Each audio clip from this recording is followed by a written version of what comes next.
Life में है। हजारों लोग हमसे फोन करके कह रहे हैं कि हमारी माँ दम तोड़ रही है, हम उनकी मदद नहीं कर पा रहे। हमारे कल की राम आश्रम की एक सेवादार गीता संभल से बदायूं, बदायूं से मेरठ भटकती चली गई, उसे ऑक्सीजन नहीं मिली, वो दम तोड़ दिया। और ऊपर से इतनी बड़ी महामारी है। अभी हमारे पड़ोस में यशपाल लव जी, हमारे पड़ोसी, वो चले गए। हम चाहते हैं उनकी अंत्येष्टि में जाएं, उन्हें अंतिम विदाई दें। हम बिल्कुल असहाय हैं, हम क्या करें आप बताइए। लखनऊ तड़प रहा है। देश की सच्चाई सच छुपने नहीं देंगे। नमस्कार, आदाब, मैं हूं हाफिज गुलाम सरवर और आप देख रहे हैं देश की सच्चाई। और सच्चाई की बात जब भी आती है तो हमारी ये कोशिश रहती है कि आप तक सिर्फ सच पहुंचाऊं और मक्कार लोगों की तरह जो मक्कारी करते हैं, बनावटी बातें करते हैं, उसकी तरह मैं आपके सामने किसी भी प्रकार की कोई बनावटी बातें रखना नहीं चाहता। और सच्चाई यह है कि आज देश के एक महान संत, बड़े संत जिनका आदर और सम्मान लोग करते हैं, आचार्य प्रमोद कृष्णन, एक टीवी डिबेट पर सिर्फ इस बात पर फूट फूट कर रोने लगे कि हालात कोरोना के बेकाबू होते चले जा रहे हैं और कहीं भी किसी भी प्रकार से कोई सुनवाई नहीं हो रही है। आचार्य प्रमोद कृष्णन यह आरोप लगा रहे हैं कि डॉक्टर को हम जब फोन करते हैं तो डॉक्टर हमारा फोन नहीं उठाता, प्रशासन से हम सहायता मांगते हैं तो प्रशासन सहयोग नहीं करता और हमारे अपने लोग हमसे सहयोग मांगते हैं। मैं एक संत भी हूं, मैं एक आश्रम भी चलाता हूं, मैं एक राजनेता भी हूं, मैं एक समाज सेवी भी हूं और हजारों लोग हमसे जुड़े हैं जो हमसे सहयोग और सहायता मांगते हैं, लेकिन हम अपने आप को असहाय महसूस करते हैं, हम बेबस नजर आते हैं, लाचार नजर आते हैं, हम कुछ भी सहयोग नहीं करते हैं।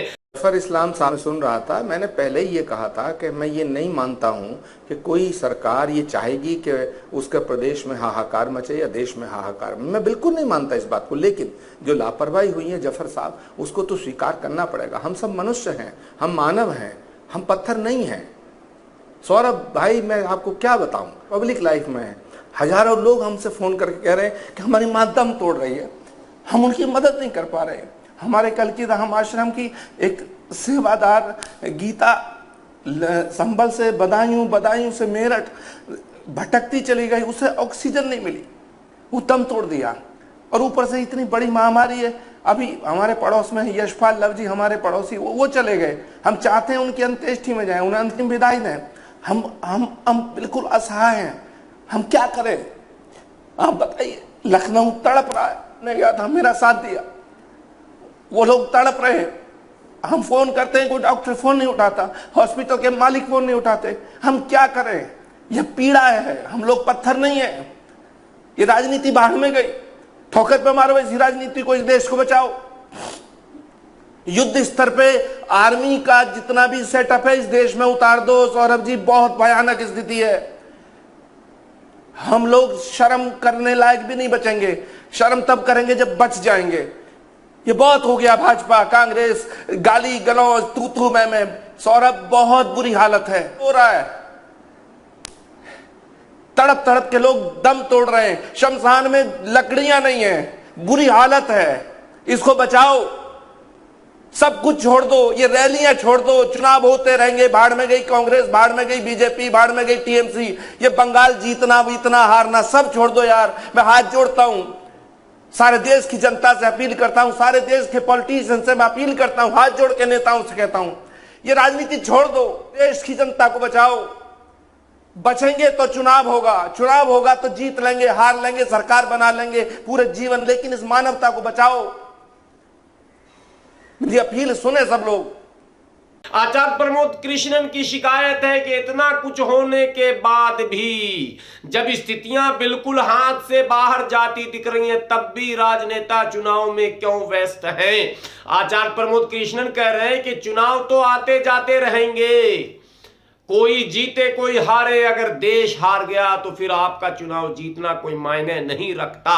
जी हां, ये बातें चौंकाने वाली जरूर हैं, क्योंकि मैंने कल आपको जब बताया था कि जो केसेस थे और जो मृत्यु दर था उसमें अचानक फिर उछाल आ गया, जबकि वीकेंड कर्फ्यू का ऐलान है, तमाम प्रदेशों में नाइट कर्फ्यू का ऐलान है, लेकिन उसके बावजूद भी कल देश में मृत्यु दर 1341 था जो आज 1500 हो गया है। यानी कि लगातार तमाम एहतियात के बावजूद भी मृत्यु दर में वृद्धि होना जाहिर सी बात है, चिंता को बढ़ाने वाली बात है। आज की तारीख में 2,61,000 नए केसेस आए हैं कोरोना के। 2,61,000, ये 18 तारीख की बात आज से मैं कर रहा हूं। इसका मतलब है कि स्थिति विस्फोटक है, भयावह है, चिंताजनक है। लेकिन संवेदनहीन राजनेताओं का क्या कहना, वो तो रैलियों पर रैली करते चले जा रहे हैं और रैलियों में भीड़ जमा करके वाही लूटने में लगे हुए हैं और कह रहे हैं शाबाश क्या भीड़ आई है। लेकिन आप देखें कि देश के संतों के चेहरे पर किस तरह की लकीरें खींचती चली जा रही हो। क्या कह रहे हैं आचार्य प्रमोद कृष्णन आपसे। लेकिन आचार्य प्रमोद कृष्णन को सुनाऊं उससे पहले, मैं जब फील्ड में गया तो एक ऑटो ड्राइवर ने जो कहा वो भी आपके आंखों में आंसू ला सकता है। एक ऑटो ड्राइवर 4-5 बजे शाम में मैं पूछ रहा हूं और वो कह रहा सुबह से मैं अभी तक खाना नहीं खाया। जरा सुनिए क्या कह रहा है। सुबह से खाना नहीं खाया मैंने, मैं अपनी बता रहा हूँ। मैं एक मिनट हाँ, सुबह से मैंने खुद खाना नहीं खाया। बोलो मैं बच्चों के लिए इकट्ठा करूँ, अपने लिए क्या खाऊं बोलो। सुन लिया आपने ऑटो ड्राइवर की उस पीड़ा को, उस दर्द को, और जाहिर सी बात है सुनकर आपका भी कलेजा मुंह को आया होगा। और यही बात चीख कर आचार्य प्रमोद कृष्ण भी कह रहे हैं कि परिस्थितियां बहुत ही अजीब हो चुकी हैं इस देश की। और ऐसी परिस्थिति में राजनेताओं का लगातार चुनाव पर फोकस करना, बड़ी बड़ी रैलियों में व्यस्त रहना, ये संवेदनहीनता को दर्शाता है। आचार्य प्रमोद कृष्णन ने देश के प्रधानमंत्री और सभी राजनेताओं से अपील की है कि वो दलगत भावनाओं से ऊपर उठकर, तमाम भावनाओं से ऊपर उठकर आप छोड़ दें कौन जीत रहा है बंगाल और आसाम, आप भूल जाएं अभी चुनाव को। सबसे पहले देश को बचाएं। अगर देश ही न रहेगा तो चुनाव जीतकर आप राज किस पर करेंगे। स्थितियां ऐसी है कि शमशानों में कहीं भी लकड़ियां नहीं मिल रही हैं, कब्रिस्तानों में भी जगह की किल्लत हो चुकी है और हालात बहुत ही भयावह और विस्फोटक हैं।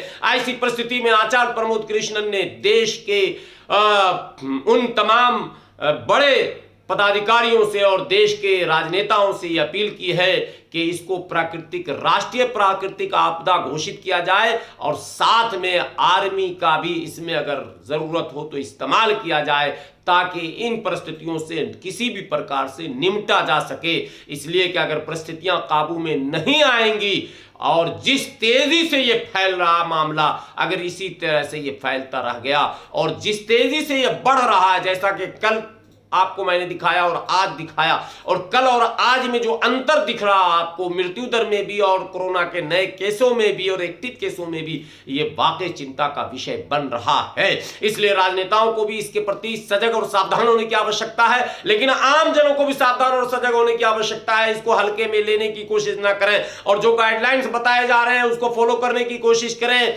और आप घर के अंदर भी साफ सफाई का ख्याल रखें और तमाम वो चीजें जो घरेलू उपचार है, जो प्राकृतिक इलाज है, उस पर ज्यादा अधिक से अधिक ध्यान दें, ताकि आपको डॉक्टर्स के यहां या अस्पताल में जाने की नौबत न आए।